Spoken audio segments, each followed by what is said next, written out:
Hello, my student of class 12th science. Now we discuss another question of the determinant of 3 by 3 order. चलिए question लेके चलते हैं.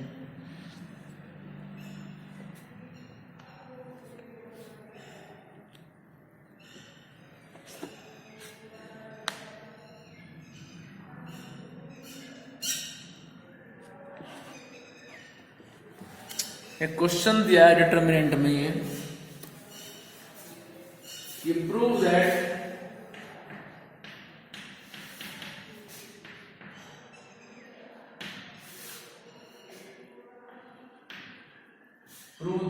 a plus x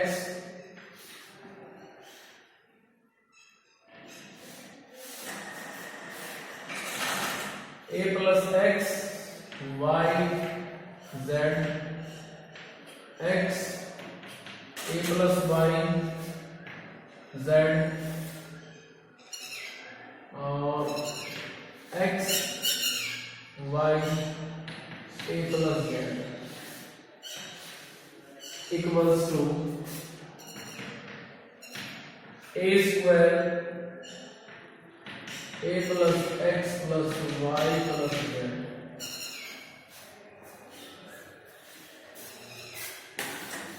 question दिया हुआ है. हम इसमें क्या करेंगे, सुनते रहे ध्यान से. लेफ्ट को लेके चलना है और वो आंसर लेकर के आना है.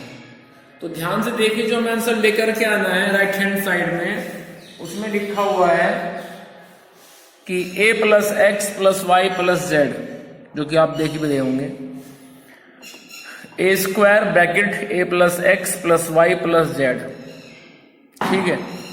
तो a plus x plus y plus z को आप कैसे बना सकते हैं इस डिटर्मिनेंट के अंदर किसी एक रो या किसी एक कॉलम में, जरा वो बात सोचिए आप कि कैसे उसको आप बना सकते हैं.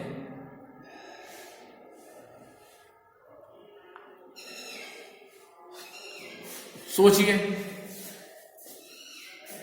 देखो, यदि हम इस C1 में, इस कॉलम नंबर 1 में कॉलम 2 कॉलम 3 ऐड कर देते हैं. ठीक है, ध्यान से देखिए. यदि हम C1 के अंदर मीन्स कॉलम 1 के अंदर C2 और C3 ऐड कर देते हैं तो C1 की सारी एंट्री बन जाएंगी a plus x plus y plus z. ठीक है. तो ऑपरेशन लगा रहे हैं हम, यहां पे लेके चल रहे हैं लेफ्ट हैंड साइड. कैसे कि C1 change bye C1 plus C2 plus C3. C1 change bye C1 plus C2 plus C3. चलिए, तो इस C1 में ऐड कीजिए C2 को और C3 को, तो बनेगा a plus x plus y plus z. फिर बनेगा a plus x plus y plus z. फिर बनेगा a plus x plus y plus z. उसके बाद C2 और C3 रख दिया ऐसे ही, y a plus y Y.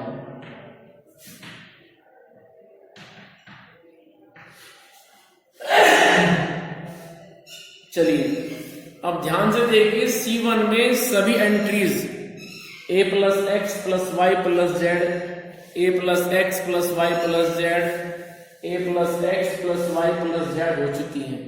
C1 की सभी एंट्री सेम हो चुकी हैं, जो कि आप देख भी रहे हैं. तो इसको फटाफट आप बाहर कॉमन ले लीजिए. ठीक है. तो यहां से a plus x plus y plus z common आएगा, तो मेरे पास बचेगा 1 1 1 और ये बचेगा y a plus y y z z a plus z. Clear. अब यहां से सोचिए आप मैक्सिमम 0 कैसे बनाएं. यहां से आप 0 बना लीजिए और 0 बना करके फिर हम उस रो या उस कॉलम के रेस्पेक्ट में ही इसको ओपन कर देंगे. क्लियर. तो जरा सोचिए 0 कैसे बन सकती है मैक्सिमम. देखो, यदि आप यहाँ पे R1 में से R2 माइनस कर दें, means R1 change by R1 minus R2 and R3 change by R3 minus R2, तो हमारे पास मैक्सिमम 0 बन जाएंगी। ठीक है, तो चलिए इसको हम सोल्व करते हैं फटाफट।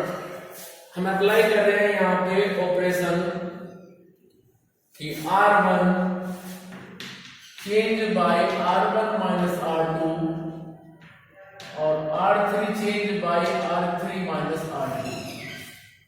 ठीक है, with the help of R2 हम चेंज कर रहे हैं R1 के अंदर भी और R3 के अंदर भी with the help of R2। तो चलिए ये बनेगा कुछ इस तरह से। जब हम R1 में चेंज करेंगे कि R1 माइनस R2, तो R1 की एंट्री बनेगी 0, फिर y में से जाएगा a प्लस y, तो ये बनेगा माइनस a, और z माइनस z 0। उसके बाद 1 a प्लस y रहेगा ऐसे ही, z भी रहेगा ऐसे ही, और R3 में चेंज करो R3 माइनस R2, तो 1 में से जाएगा 1 0, y में से जाएगा a प्लस y, तो बचेगा माइनस a, और उसके बाद में a प्लस z में से जाएगा z, तो बचेगा a। तो इस तरह से ये मेरे पास में रिक्वायर्ड डिटर्मिनेंट आ गई है। ठीक है, चलिए इतना कुछ करने के बाद में अब जरा ध्यान से आप ये बात सोचिए कि हम इस डिटर्मिनेंट को किस रो या किस कॉलम के रेस्पेक्ट में ओपन करें। ध्यान से देखिए और सोच करके बताइए।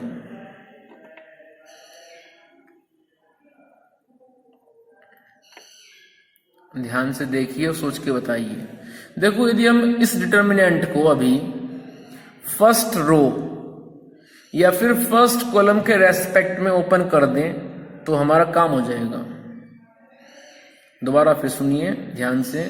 यदि हम अपने डिटर्मिनेंट को अबाउट द फर्स्ट रो और about the first column open कर दें तो हमारा काम हो जाएगा, क्योंकि फर्स्ट रो में 2 जीरो हैं, उसके बाद जो फर्स्ट कॉलम है वहां पे भी 2 जीरो हैं, जो कि आप देख भी रहे हैं। ठीक है, तो आइए जरा।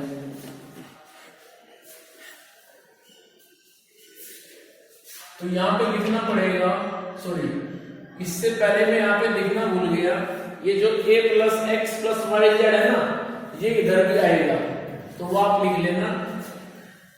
तो ये बनेगा एक्सपेंडिंग अबाउट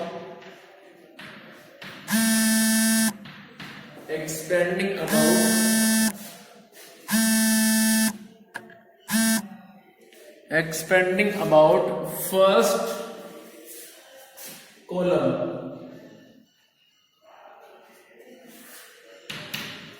चलिए, जब हम फर्स्ट कॉलम के रेस्पेक्ट में ओपन करेंगे तो हम इस एलिमेंट के लिए वर्क नहीं करेंगे, इस एलिमेंट के लिए वर्क नहीं करेंगे, सिर्फ 1 के लिए काम करेंगे, और 1 हो जाएगा साइन रूल के हिसाब से माइनस।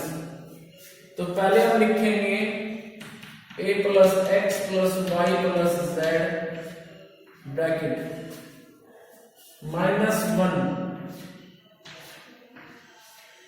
और 1 के रिगार्डिंग हम रो 2 कॉलम 1 छोड़ देंगे, तो मेरे पास बचता है -a0 -a। चलिए आगे, तो ये आ जाएगा a plus x plus y plus z -a into a minus a square -0, तो वही ये बनेगा -1 into -a square, it means a square. तो ये आ जाएगा फिर a square into a plus x plus y plus z, and this is a required answer. ठीक है, हमें ये लेकर के आना था और जो हम लेकर के आ भी चुके हैं।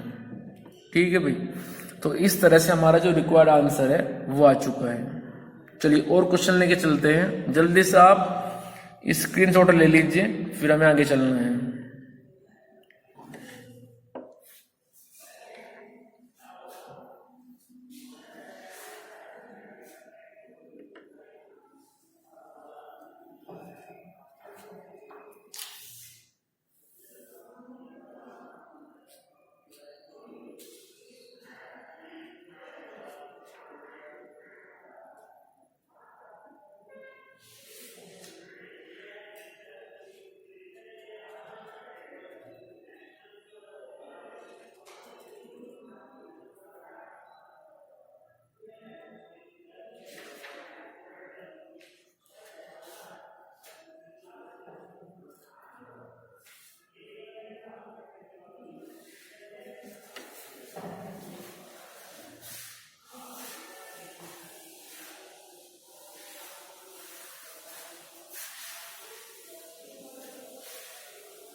चलिए क्वेश्चन लेके चलते हैं फटाफट।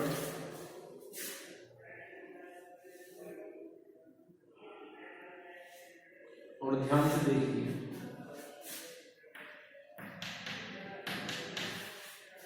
x plus y plus z equals to 10, उसके बाद 2x plus Y equals to 13, और उसके बाद में x plus y minus 4z equals to 0। ये हमें सिस्टम दिया हुआ है और इसको हमें सॉल्व करके with the help of matrix method answer निकालना है, x y z की वैल्यू को निकालना है। ठीक है, तो जरा सोचिए फटाफट कैसे इसको आप कर सकते हैं with the help of matrix method. वही प्रोसीजर है जो आप अप्लाई करते आ रहे हैं। First of all step number 1, और उसमें हम लिखेंगे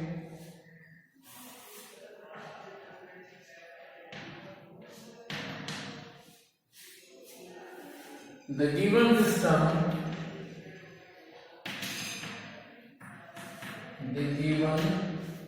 system of equation can be written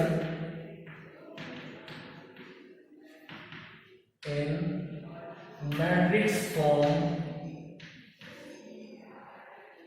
as। तो हम अपना जो क्वेश्चन है उसको हम मैट्रिक्स फॉर्म में लिखेंगे। मैट्रिक्स फॉर्म में कैसे लिखेंगे जरा देखिए, 1 1 1 2 1 0 1 1 -4 into x y z equals to 10 13 0। ऐसे हम अपने इस सिस्टम को मैट्रिक्स फॉर्म में लिख सकते हैं। चलिए आगे। इतना कुछ लिखने के बाद हम लिखेंगे that is ax equals to b, where a equals to 1 1 1 2 1 0 1 1 -4, x equals to x y z and b equals to 10 13 0। ऐसे हम इसको लिखेंगे। अब इसके बाद निकालेंगे हम डिटरमिनेंट ऑफ a की value. Determinant of a means 1 1 1 2 1 0 1 1 -4।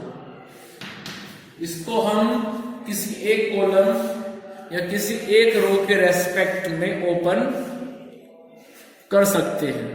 ठीक है, तो जब हम इसको किसी एक रो है किसी एक कॉलम में रेस्पेक्ट में ओपन करेंगे तो इसकी वैल्यू आएगी 5। इसको आप करके देखेंगे, ये इसका आंसर आएगा 5 and 5 which is not equals to 0. This implies system is consistent. उसके बाद निकालिए ऑल कोफैक्टर्स।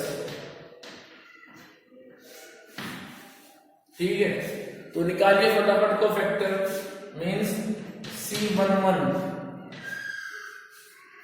तो C11 के लिए आप फर्स्ट रो छोड़िए, फर्स्ट कॉलम छोड़िए, तो 1 0 1 -4। उसके बाद में C12 निगेटिव आएगा, तो यहां से फर्स्ट रो छोड़िए, कॉलम नंबर 2 छोड़िए, तो बचेगा 2 0 1 -4। तो इसी तरह से आप जो बाकी मेरे पास में कोफैक्टर्स हैं उनका भी आंसर निकालना पड़ेगा। तो ये मैंने दो ऐसे लिख दिए हैं, बाकी मैं इन सबका डायरेक्ट आंसर लिख रहा हूं। C13 फिर C21 फिर C22 और C23 C31 C32 और C33। चलिए, तो यहां से C11 आएगा -4, C12 आएगा 8, फिर आएगा 1 5 2 2 -5 2 3, ये 0 आएगा, और 3 1 -1 आएगा, 3 2 ये 2 आएगा, और 3 3 -1 आएगा। जैसे मैंने ये निकाल के दिखाई है आपको कि C11 के लिए फर्स्ट रो छोड़िए, फर्स्ट कॉलम छोड़िए, बाकी एलिमेंट को लिखिए। उसके बाद this into this minus this into this ऐसे चलना होता है। In similar way for C12 first row छोड़िए, कॉलम 2 छोड़िए, तो ये मेरे पास में आ चुका है। इसको ओपन कर दीजिए, this into this minus this into this, तो ये आंसर आ गया। इन similar way you can find out the value of remaining 7 cofactor which are 1 3 2 1 2 2 2 3 3 1 3 2 3 3। Clear? अब इन सबको फटाफट रख दीजिए आप। एडजॉइंट ऑफ ए निकालते हैं। एडजॉइंट ऑफ ए क्या होता है? Transpose of all cofactor. तो जो मेरे पास कोफैक्टर है C11 -4, C12 8, C13 1, C21 5, C22 -5, C23 0, C31 -1, C32 2, C33 -1। ठीक है, तो इस तरह से आप यहां पे वर्क करेंगे। इसका ट्रांसपोज कीजिए। जब ट्रांसपोज करेंगे आप एडजॉइंट ऑफ ए, तो ये बनेगा -4 8 1 5 -5 0 -1 2 -1। तो ये आ चुका है एडजॉइंट ऑफ ए की वैल्यू। ठीक,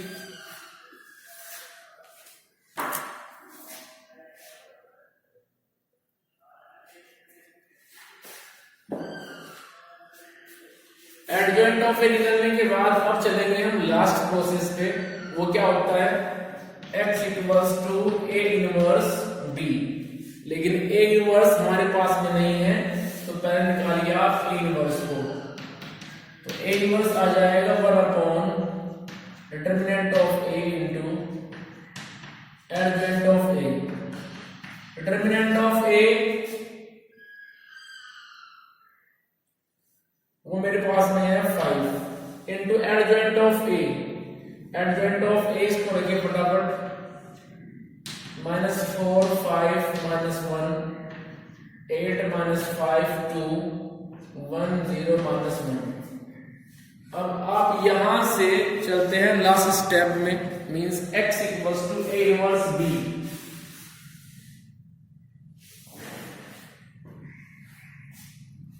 जल्दी से लीजिए स्क्रीनशॉट, इसको मैं लिख देता हूं, उसको मैंने रफ कर दिया, थोड़ा मिस्टेक हो गई। x + y z equals to 10 और 2x + y इक्वल्स टू 13 और x + y - 4z equals to 0। जल्दी से नोट कीजिए, फिर आगे चलना है। स्क्रीनशॉट ले लीजिए और स्क्रीनशॉट लेके उसको जो है आपको लिख लेना है, फिर मैं आगे चलता उसको रफ करना पड़ेगा कुछ पोर्शन। जल्दी कीजिए।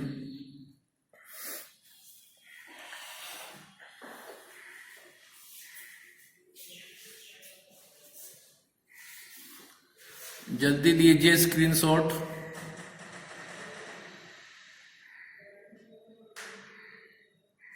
चलिए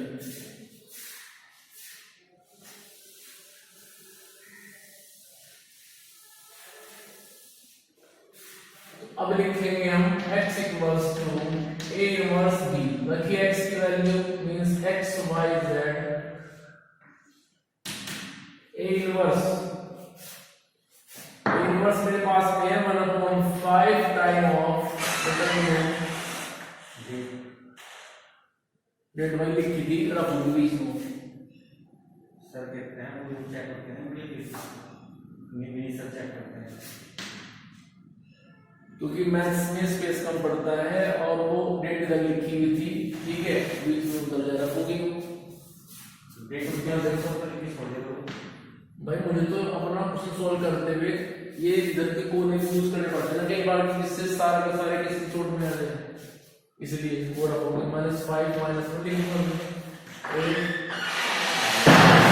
5 2 1 0 -1। चलिए इनटू बी मेरे पास में 10 13 0 10 13 0, ठीक है। तो इस तरह से लास्ट स्टेप पे हम आ चुके हैं। अब इनकी मल्टीप्लाई कीजिए। ध्यान रहे, जब इसकी मल्टीप्लाई इस मैट्रिक्स में होगी, इसका ऑर्डर 3/1 है, सॉरी 3/3 और उसका ऑर्डर 3/1 है, तो जो रिजल्टेंट मैट्रिक्स बनेगी इन दोनों के लिए वो बनेगी 3/1 की। तो आप लिखिए इसको x y z into 1/5 matrix -4 into 10 plus 5 into 13 plus -1 into 0. This will be first element of the first row. Now 8 into 10 plus -5 into 13 plus 2 into 0. This will be the first element in second row. ठीक है भाई, क्योंकि यहाँ पे first row में एक element आएगा, second row में भी एक एलिमेंट आएगा, थर्ड रो में भी एक एलिमेंट आएगा, ठीक है। तो ये हो जाएगा -4 into 10 -40 13 5 65 और ये हो जाएगा 0। उसके बाद 80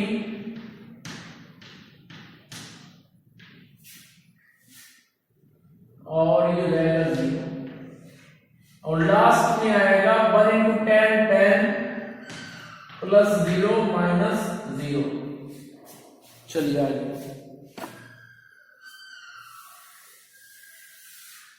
सो x y z 1/5 ये मेरे पास बनेगा 25, ये मेरे पास बनेगा 15 और यहां आ जाएगा 10। अब 1/5 मल्टीप्लाई कीजिए इन तीनों में तो आएगा मेरे पास में 5 3 2 x equals to 5 y equals to 3 z equals to 2। So this is the value of 3 variable x, y, z, ठीक है, in which x is 5, y is 3 and z is 2। Clear? So इस तरह से क्वेश्चंस करने हैं आपको, और question अब काफी हो चुके हैं। मैं कल आपकी इस डिटर्मिनेंट चैप्टर की प्रॉब्लम लूंगा, उसको आप डिस्कस करेंगे मेरे साथ में, और मुझे बता देना है आज। कल हम स्टार्ट करेंगे यहाँ पे नया चैप्टर कंटिन्यूटी। क्लियर? अपना 3rd चैप्टर हम कंप्लीट करेंगे, सॉरी स्टार्ट करेंगे। 2 चैप्टर पूरे हो चुके हैं, मैट्रिक्स पूरा हो गया, डिटर्मिनेंट पूरा हो गया है जो आप कर रहे हैं, और अब इसके बाद में बचता है हमारा chapter continuity and differentiability. Continuity के लिए जो लिमिट है उसको आप स्ट्रॉन्ग करें। क्लास 11th का जो लिमिट का पोर्शन है उसको आप पढ़ लें अच्छी तरह से, क्योंकि वो पोर्शन वहां पे यूज होना है कंटिन्यूटी चैप्टर में, ठीक है। तो इससे नेक्स्ट चैप्टर है कंटिन्यूटी एंड डिफरेंशिएबिलिटी, वो हम शुरू करेंगे नेक्स्ट वीडियो में, मींस कल। और अभी आज ये डिटरमिनेंट पूरा हो चुका है। क्वेश्चन काफी कुछ यहाँ से मैंने करा भी दिए हैं आपको, और आपने समझ भी लिया होगा। क्लियर? यदि अभी भी किसी की कोई प्रॉब्लम बची हुई है तो उसको शेयर करें, मुझसे बताए, फोन करें, व्हाट्सएप करें, लेकिन भी प्रॉब्लम को जरूर बताएं, ठीक है। क्योंकि देखो मैंने काफी कुछ यहाँ पे चैप्टर में करा दिया है, क्वेश्चन भी बहुत सारे करा दिए हैं, और एग्जाम्पल भी कराए हैं, अदर बुक से भी कराए हैं। तो आपको यदि कोई एनसीईआरटी में प्रॉब्लम आ रही है किसी भी एक्सरसाइज में, किसी भी क्वेश्चन से, दोनों चैप्टर की मैं बात कर रहा हूं जो आपके यहाँ पे हो चुके हैं, तो उनको आप मेरे से पूछिए। और नेक्स्ट वीडियो में हम स्टार्ट करेंगे अपना इससे next chapter continuity and differentiability. उसके लिए आप क्लास 11th का जो चैप्टर पढ़ा था हमने, लिमिट एंड डेरिवेटिव, उसको रिवाइज करें आज बैठ करके। और यदि कुछ प्रॉब्लम है उस चैप्टर में तो उसको आप मुझे बताएं, जिससे कि मैं उसको करा दूंगा। क्लियर? लेकिन हम कभी तभी करा पाएंगे जब आप अपनी प्रॉब्लम शेयर करेंगे मेरे साथ, ठीक है। तो आज बैठ करके ये आपका होमवर्क है, चैप्टर डिटर्मिनेंट को पूरा करें। मैट्रिक्स पहले पूरा हो चुका है, तो आपके 2 चैप्टर सिलेबस के, मींस फर्स्ट वॉल्यूम के 2 चैप्टर पूरे हो चुके हैं, और 3rd चैप्टर हम कंटिन्यूटी एंड डिफरेंशिएबिलिटी स्टार्ट करेंगे इससे नेक्स्ट वीडियो में। तो अभी के लिए इतना ही है, इस चैप्टर को आप आज पूरा कीजिए। कोई प्रॉब्लम आती है तो मुझे बताएं जरूर, छुपाएं मत, क्योंकि बताएंगे तो उसको मैं करा दूंगा, और यदि आप छुपाएंगे तो फिर कुछ पता नहीं चल पाएगा, वो तो सिर्फ एक धोखा देने वाली बात हो जाएगी। क्लियर? तो इस तरह से आप अपना वर्क करते रहें।